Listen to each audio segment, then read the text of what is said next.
Hey guys, Ben back here for Next Level Radio, bringing you once again another Next Level guest showcast. This time around, we got to speak to the talented David Hoflin from the new NBC series Crossbones. David talked to us about the new show as well as some of his past work. He also cleared the air on just how dangerous Australia really is. We'd really like to give David a huge thank you for coming on the program. It was a lot of fun, and we really hope that you enjoyed listening to this. Just a forewarning, we did have some connectivity difficulties. We actually got disconnected from David at one point during the interview, but thanks to Steph at NBC, we were able to get him right back, and we were able to continue with the interview. So please make sure you check us out, www.nextlevelradioonline.com. Make sure you check out Crossbones every Friday night, 10 o'clock, 9 o'clock Central. You can also follow Crossbones on Twitter at NBC Crossbones, and you can follow us on Twitter as well at NXT Level Radio. So please enjoy this interview with David Hoflin. All right, everybody. I am Ben Beck, joined as always by Adam Gorey, and welcome to another Next Level Radio guest spotlight. So recently, Adam and I have been scanning the internet, looking into all new shows that are going to be premiering over the summer and into the fall as well. And there's been a lot of great-looking shows that are coming out. However, both of us recently had an opportunity to check out a few episodes of one show in particular that we loved. I might even go out on a limb, and Adam, you might be able to agree with me. This might be one of the best new shows of the summer. Yeah, I mean, looking at all the ones coming out, this one, from what I've seen and the couple episodes we were able to see, is really good. Yeah. The show we're talking about is NBC's Crossbones, which is going to premiere this Friday night, 10/9 Central, and tonight we are joined by one of the cast members of the show. Please welcome to the program, Mr. David Hoflin. David, how are you this evening? Yay! Hey, how you doing, guys? You told us about the correct pronunciation of your name before you came on. David, not David. Yeah. I'm forced by my mum to do so. That was her. I guess it was my parents' bright idea to. Okay, let me start. I was born in Sweden, so in Sweden, the way you pronounce David is David, and so it's essentially just the same name. But then when we moved to Australia, they kept it as David pronunciation rather than the English David, and hence the confusion arose for the rest of my entire life. Now, you said you moved to Australia, and obviously by your voice, first off, I love the Australian accent. It doesn't matter who says it. I love that accent. That's amazing. I find it one of the most annoying because it's all nasal. They're like, "Hey, mate, go!" They don't move their mouth much. It's just all through their nose. No, I mean, I feel like no matter, I don't know if it's the accent or what, but I feel like Australia is probably the most attractive country in the world. Well, I'm not going to argue too wholeheartedly about that issue. Obviously, I'm married to an Australian, so there's definitely. I think there might be the sun. It's kind of like California. People migrate to a place where they can't wear a lot of clothes, and ego takes a hold, and the rest is history. Are you calling us from Australia now, or where are you calling us from? No, I'm calling you guys from LA. Oh, okay. I've made LA my home now for about 5 years. Oh, okay. Now, as Adam and I had mentioned, we did get a chance to preview a couple episodes of the show, and the show does premiere this Friday night at 10/9 Central. For those people who haven't had the opportunity to see it yet, tell us a little bit about the show Crossbones and your character, Charlie Ryder. All right. Well, you know what? You probably know. Well, have seen more than I have. I haven't seen anything yet, so this is kind of very nerve-wracking for me. It's interesting to see how it's all cut together. But the basic premise is it's around the 1700s, 1715 era, and it's set in the pirate times of the Caribbean. But what I think a lot of people misconstrue is when they see John Malkovich's Blackbeard and they have he's got a white goatee, they kind of go, wait a minute, that doesn't make any sense. His name's Blackbeard for a reason, and they are correct. But in this instance, this is a story that happened after apparently Blackbeard was killed. So it's a fictional tale of what would have happened if Blackbeard faked his death. At the historical time, they said he's essentially ruling over a Democratic Pirate Society. And the story is about a spy, an English spy called Thomas Lowe, played by a very, very talented Richard Coyle, who is given the task to eradicate Blackbeard from the proverbial English map. And in so doing, there's a lot of different adventures that ensues. And my character, Charles Ryder, is sort of the right-hand man to John Malkovich's Blackbeard.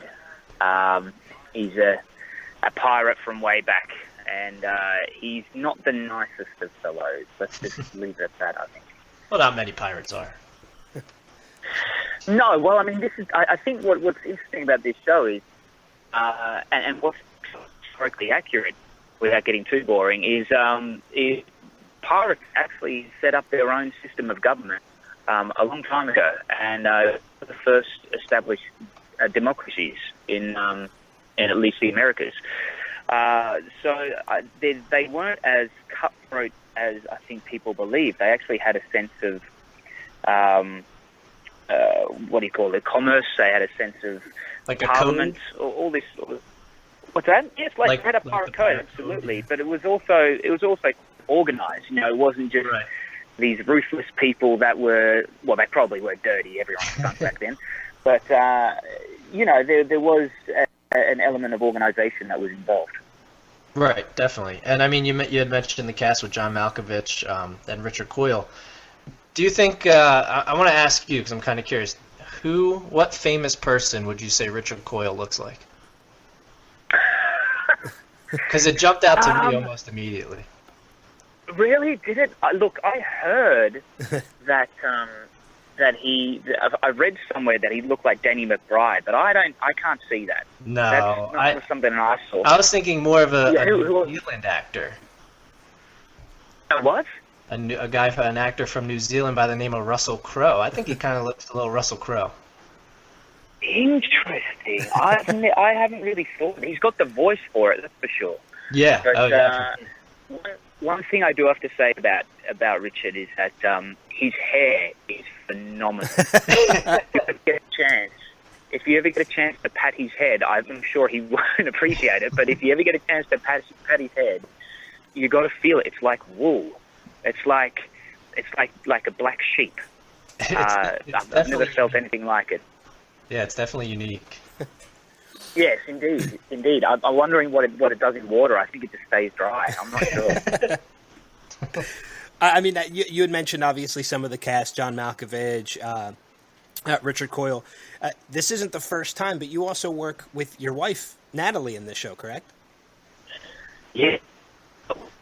That weird happenstance where she's an actor as well, but she came along, you know, because we were in 6 months in Puerto Rico, so we brought the dogs and the family there. Well, the family is our dogs and my wife, and then she just happened to visit set when Neil Cross, the writer-creator, was there, and you know, they just had a chat, and he came up to me and actually said, "Look, I know that Nat is currently, you know, not working, or she's taking a break from the whole acting thing."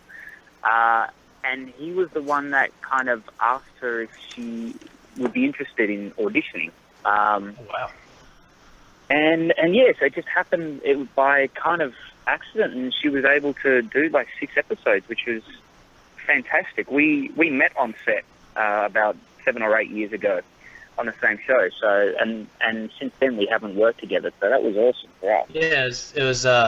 Is it Neighbours? Is that the correct Australian pronunciation? That's the right. Not to be confused with the new film that just came out, which is a little raunchier.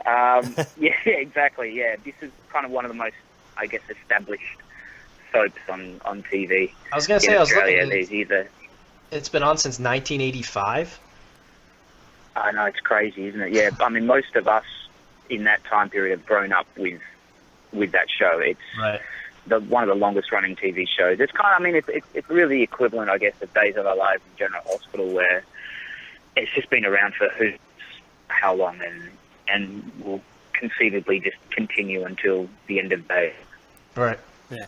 I mean, on the note of Neighbors and other shows that you've done, you were actually in 2 shows previous to Crossbones that I actually really liked and was really disappointed that they ended up getting taken down. I was actually a big fan of Touch and Alcatraz. Yeah. Look, it was the same thing when I first got the gig on Alcatraz. They called me up and said, "So we believe you're playing the grandfather," and I automatically thought that they've mixed me up with some other character because An old guy. I mean, I was like 32. I mean, if I was a grandfather at that age, that's pretty impressive. But because I had no idea what the storyline was. Right. So, I didn't know that there was time because the JJ show, J.J. Abrams, he's all secretive about it. So when I auditioned for it, there was no mention of what the show was about. I had a great time working on it, spent time in Vancouver, and I guess, you never know what happens in this business. A show can be very popular or it can't, or things change. I guess in our instance, we just kind of get up there and do the best we can and then leave it up to the powers that be. Yeah, I mean, I didn't even recognize you until doing research. I was like, oh, holy crap, it was Tommy Madsen in Alcatraz. You look completely different in Crossbones. I don't know if it's the dirty makeup or the hair or what, but completely different. Yeah, well, I had a cool looking flat top in Alcatraz, and now they've got kind of this slicked back, I don't know what they used back then, grease, I believe. So I just had a hair full of grease, and I was one of the only ones that when I put all my mates, they put dirt on me because I was supposed to be, a dirty pirate, where a lot of them were kind of clean in this show. I'm just dirty all over. And then, they had to dirty my teeth up because I never understood, when you see all these shows, everyone's just like, they're muddy and dirty and gritty, and then they've got these beautiful, shining white teeth. I'm assuming back in the 1700s, dental work was not at its optimum level. So I got my teeth dirtied as well, and that, it was kind of like a weird, gritty feeling all day, which was interesting. Probably not good for my plaque. Yeah. I know in at least the first 2 episodes of Crossbones, one of the things that I notice is that your character kind of gets roughed up a little bit, especially by Richard Coyle. Oh, man, yeah, exactly. Like, there was a few times there where every time he would see me, he'd beat me up. And I was kind of thinking, this is not really that fair. Because I think Charlie Ryder in his own right is supposed to be quite proficient with weapons, and I'm very disappointed. I remember I think it was the first or second episode where he actually kicks me in the nuts. I thought that was a real low blow, literally. And so filming it was kind of scary as well, because you're just wearing this strap that's attached to your feet, and it stops the foot just as it's about to get to the bad point. So you just have to kind of stand there and take it. Like, just imagine just standing there waiting for someone to kick you in the nuts. That's a little it's kind of a scary proposition. So I was waiting for the whole season just to get him back, and it happens quite a few times. So good. I'm happy about that. We'll have to keep that in mind and keep an eye out for that. So yeah, I was hoping to get a good nut shot in with a fist, but unfortunately, the writers didn't think that was a good idea. Maybe next year. Is production wrapped? Yeah, exactly. Is production wrapped already on Crossbones? Yeah, mate. We shot. It was always intended to be 10 episodes. So what I think NBC and the creators are trying to do is, go down those lengths of the cable shows where they have a finite amount of episodes each season that aren't very long, 8 to 10 rather than 13 or 26. And I, for one, think that was a great idea because the story moves along very, very quickly. There's not a lot of boring bits that happen. And I think sometimes in TV shows, they've got this idea and they have to, stretch it out for 26 episodes. Whereas with our show, it moves along at a cracking pace. So that's I hope nice because anything people aren't going to call boring. Yeah. Yeah, I was gonna say that means there's no filler episodes, because that's the worst when you're really into a show and there's like an episode that you're just kind of bored with, and especially when you're waiting week to week. You don't want to wait a whole week to be bored by an episode. I know, and you're looking forward to it, and then it comes on, and you just kind of, well, I could have missed out on that one. There's no point to it at all. This doesn't happen in this show. It's when I was reading the scripts, it takes me a while to read scripts because I really like to, get down, and then sometimes if they're not very good, I'll fall asleep or whatever. But these ones just moved at a cracking pace, and I was surprised because you're just reading it so. They've got such a speed to it that I'm reading it and then it's suddenly over, and I couldn't believe that all that has happened in the space of 1 hour. So let's hope that gets transposed onto the screen. Yeah, I mean, just from the couple episodes that we've seen, obviously we haven't seen the full season yet, but we've seen 2 or 3 episodes of the show already, and from what we've seen, every episode seems to step up and increase the pace every episode, and it definitely keeps us interested. And I know I'm already looking forward to seeing the episodes past what we've already seen.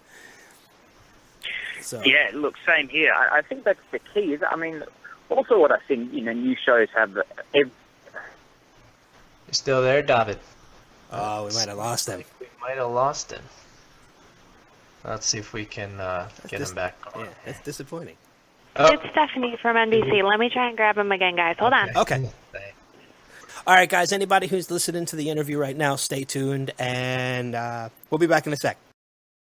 All right, and we are back with David. Little disconnection there.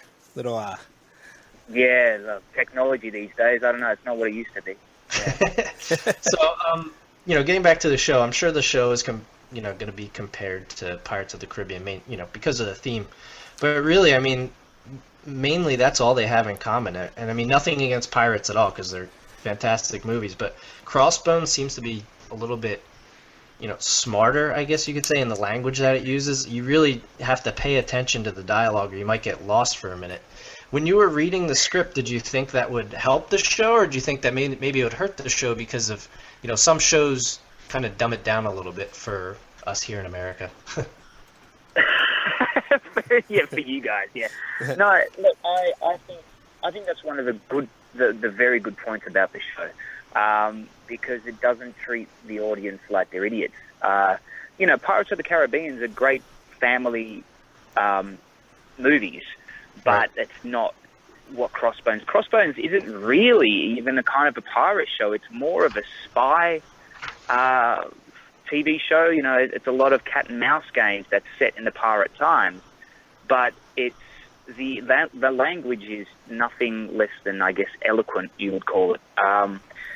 But I think it's written in a way as well where even if you don't fully understand what a word in the 1700s meant, sometimes I read the script and just went, I have no idea what that means. You still don't lose the gist of what's going on. Even though they have a lot of back and forth arguments, especially with John and Richard, Right. you still, it's interesting to watch because there isn't, as far as I know, there's nothing like that on TV right now. No, definitely not. It's a language that is very, very smart, and I hope people appreciate it. That's one of the things that I really liked about it, was the fact that it was different. It's not just, hey, look, there's a dirty pirate and he's going to stab someone. It's a lot more than that. Yeah, it's not about so hopefully that's where's my treasure? It's actually very well written. Well, what's interesting as well is that, being in the Caribbean, I was kind of, when I first started, I was wondering what kind of accent to use because, back in those days, my character had been a pirate since he was 14, 15, so he's been traveling the Caribbean for a long time. So what kind of accent did they use back then? Certainly, right. I was like, do I do a mix of like a Jamaican accent or like come up and go, hey man, or I don't know. But yeah, there's a lot of mixes of dialogue there. A lot of people from different countries. So mix that in with some eloquent pieces of dialogue. It sure is interesting. Yeah. I mean, I think I'm on the same page as you, too, as far as the intelligence of the show. I think that's one of the things that really drew me in when I was watching, is that I get very bored with simple television. It's one of the main reasons why I don't like a lot of reality television, is because it's too simple. I like a show that's very smart and captivates me and keeps my attention. So and Crossbones definitely does. I mean, that. I think that's a huge part of it. I think you're absolutely correct. I mean, you can get action shows or reality shows or whatever you want. You can get that a dime a dozen, and some of them are very well made. Some of them aren't. But this one is very much geared towards people making up their own minds and listening and really, focusing on what's going on, rather than just, oh, look, a pretty wave. The colours are nice. Yeah. And I think our audience, the makers, NBC and the writers, they give respect to audience. They think that they're actually smarter than what some shows, are portraying, or some shows are bringing out to that audience. People aren't stupid, and I think people now especially respond to shows that challenge them a little bit more. Right. Yeah. Yeah, it's no keeping up with the Kardashians, thank God. Well, I mean, I don't want to ruin anything, but that's a big finale, is that all the Kardashians find out where the island is, and drama ensues. I'm not going to go any further though, because it'll ruin it. David, I would never watch television again if that were the truth. All right. Well, okay. Maybe it's second season. We'll see. We'll find out. Going back to how you were talking about what kind of accent to use, though, how difficult is it masking your Australian accent to use that old English accent that you use? I know you've done it before when you worked with Jeffrey Rush and swimming upstream. Sorry, but how difficult is that? Yeah. For me, fortunately for me, in Crossbones, I didn't have to have a very, very strong English accent, because my character was on the water for so long and grew up being a pirate, that there's no real true or tested accent. You wouldn't go, well, that's not typically English, because he wouldn't have a typically English accent. Right. So I think mentally that was a little bit easier for me, so I knew I didn't have to, put down an exact copy of an English accent. To me, the English accent and the Australian accent aren't exactly that dissimilar. We're a little bit more broad, but it's certainly, for me, it's easier doing an English accent than it would be, say, a Scottish or Irish or a South African accent. I think a lot of people think that Australians and South Africans sound similar, but the nuances are very, very different. And American, we've grown up with American accents in Australia, so we're kind of used to that as well. Right. And Bennett said you worked with Jeffrey Rush in Swimming Upstream. Do you still keep in touch with him, or did you contact him at all, being that, he, going back to Pirates, he kind of was an Australian actor doing a pirate? What's funny is I didn't even think about it. That's how weird it was. I've seen him around. This was going back nearly 10, 12 years or so. He was fantastic, and we kept in touch. And then I haven't seen him now for quite a long time. He lives back in Glen Huntly, I believe, in Australia. Okay. But what's funny is I didn't even contemplate that when we were starting the show. I didn't even think of it. I guess that's a good compliment to Jeffrey, that I didn't even consider it was Jeffrey Rush when I saw Pirates of the Caribbean. It was just Barbosa. He is hard to, honestly, when I was looking before, when I had looked at him on IMDb, I didn't even recognize him from the character. Yeah, and that accent is like the typical pirate accent, which exactly. I don't think any of us on the show have that. No, and it's actually that style of talking. Yeah, and we had mentioned before, it's actually kind of nice that way. Now, real quick, just getting off the show real quick before we wrap up, being that you're from Australia, I know it gets a bad rep for being this crazy, death trap. Is it really as dangerous as everybody makes it out to be?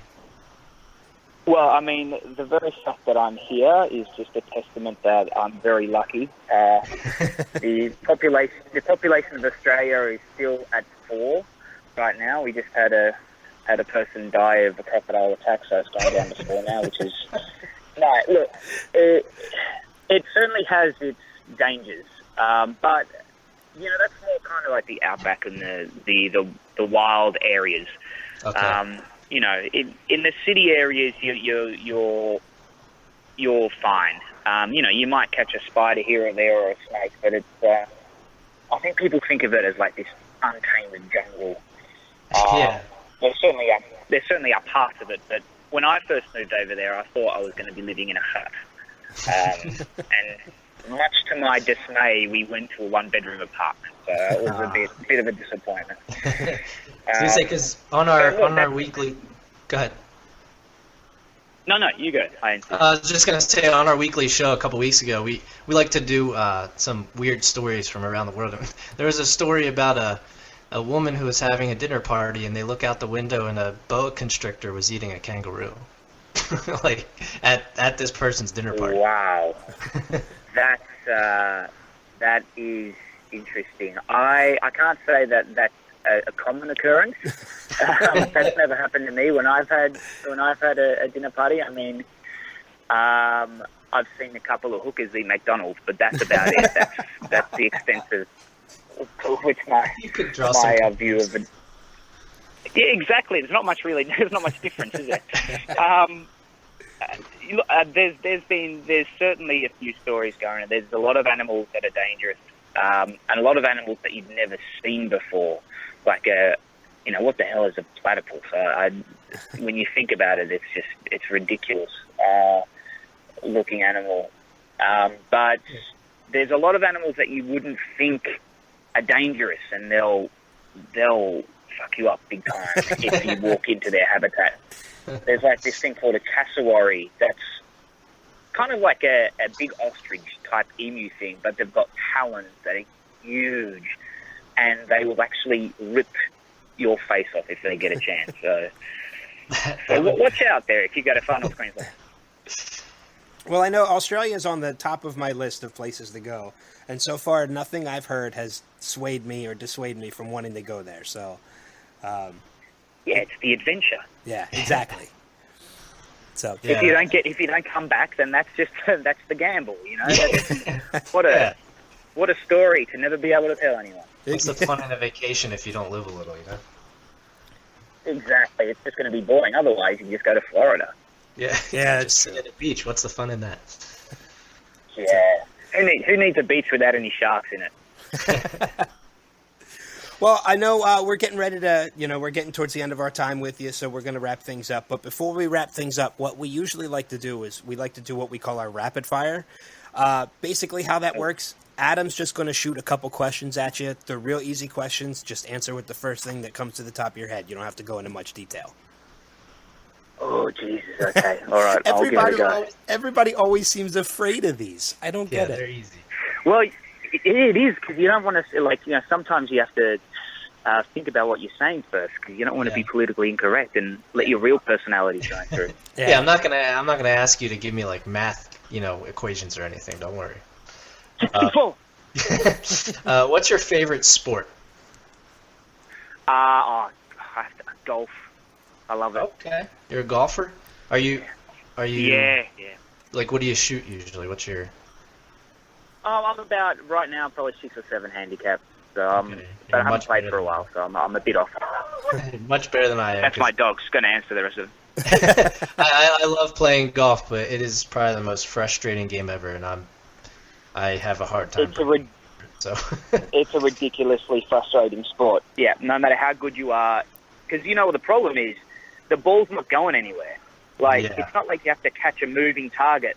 You can stand there for a long time looking at a stationary object, and it's your fault where it goes. So I think that's the difference between other sports.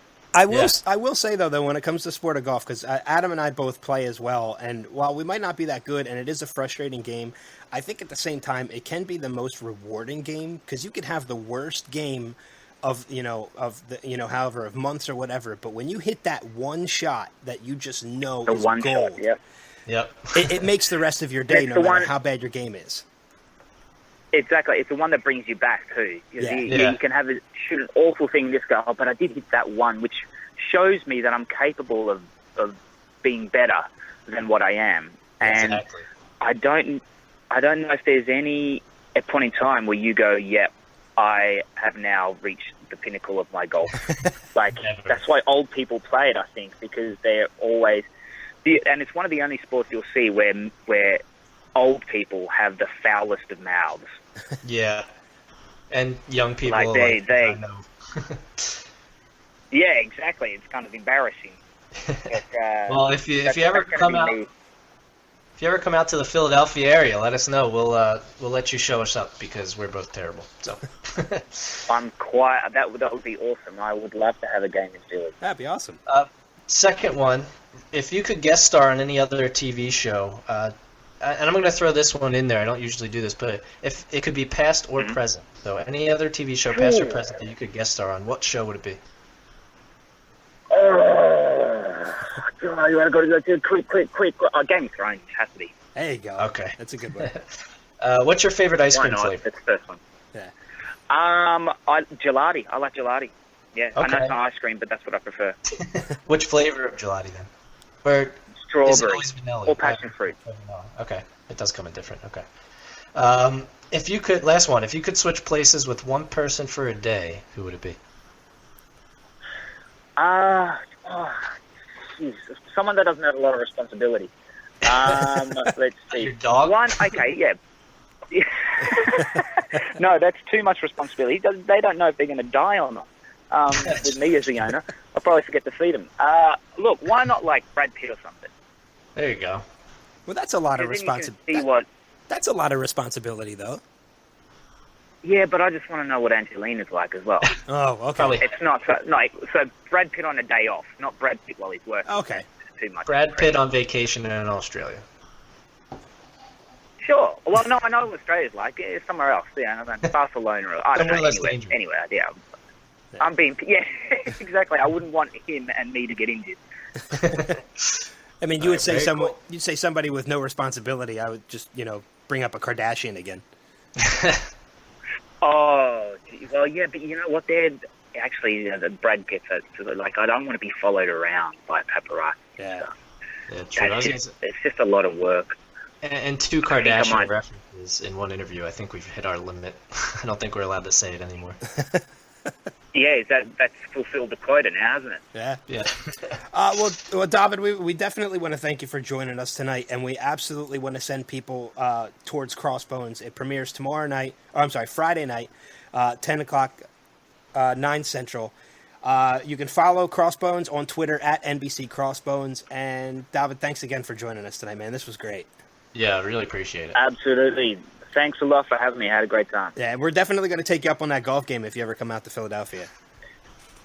I'm ready. I've just got a new swing and it's terrible. Oh, then we'll fit right in with you. Yeah, I was going to say. Yeah. Awesome. Cheers. So, all right, everybody who's listening, thanks a lot for checking in with us tonight. Make sure you check us out, www.nextlevelradioonline.com. Follow us on Twitter at NXT Level Radio, and we will see you around the bend. Thanks a lot, guys. Take care.